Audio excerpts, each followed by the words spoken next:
ভাতার আওতায় এনে তাদের পাশে আমাদের এই বর্তমান সরকার তাদের পাশেও সমানভাবে দাঁড়াতে চায়। আমি আশা করি যে আপনাদের সার্বিক সহযোগিতার মাধ্যমে আমরা সেই কাজগুলো সুন্দরভাবে আমরা সম্পন্ন করতে পারবো ইনশাআল্লাহ। পাশাপাশি আপনারা জানেন যে আমাদের বিশেষ চাহিদা সম্পন্ন প্রতিবন্ধী ক্রীড়াবিদ যারা রয়েছে, যারা ইতিমধ্যে প্যারা অলিম্পিক থেকে বাংলাদেশের জন্য সুনাম বয়ে নিয়ে এসছে, তারাও কিন্তু এই পেশাগত স্বীকৃতি পেয়ে তাদেরকেও কিন্তু আমরা বেতন কাঠামোর আওতায় এনে ক্রিয়া ভাতা ইতিমধ্যে প্রদান করা হয়েছে। এবং আমরা দেখেছি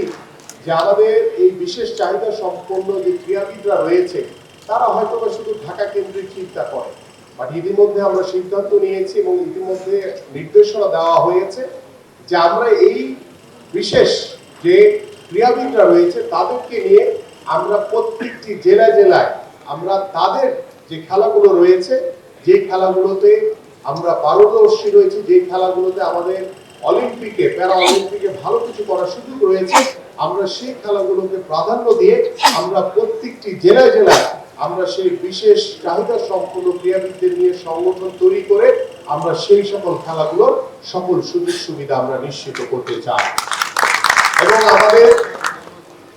আপনারা সকলেই জানেন যে বাংলাদেশে আমাদের ক্রীড়াবিদরা আজকে যে সরকার আমাদের মাননীয় প্রধানমন্ত্রী আপনাদেরকে যে সম্মান বা যে উৎসাহ তিনি প্রদান করেছেন, আমি বিশ্বাস করি যে আপনারা এই উৎসাহ এই সম্মানকে ধারণ করে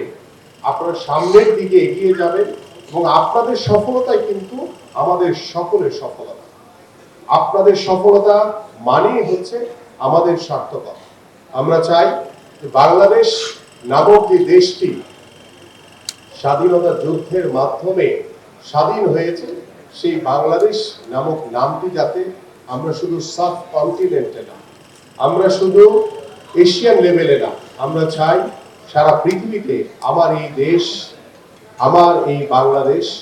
যাতে সবার উপরে গিয়ে আমরা যাতে সুনাম অর্জন করতে পারি, এই প্রত্যাশাটুকু আমি আপনাদের কাছে করতে পারি। তো আমাদের ক্রীড়াবিদরা জোরে বলেন ইনশাআল্লাহ, এবং সবার আগে বাংলাদেশ।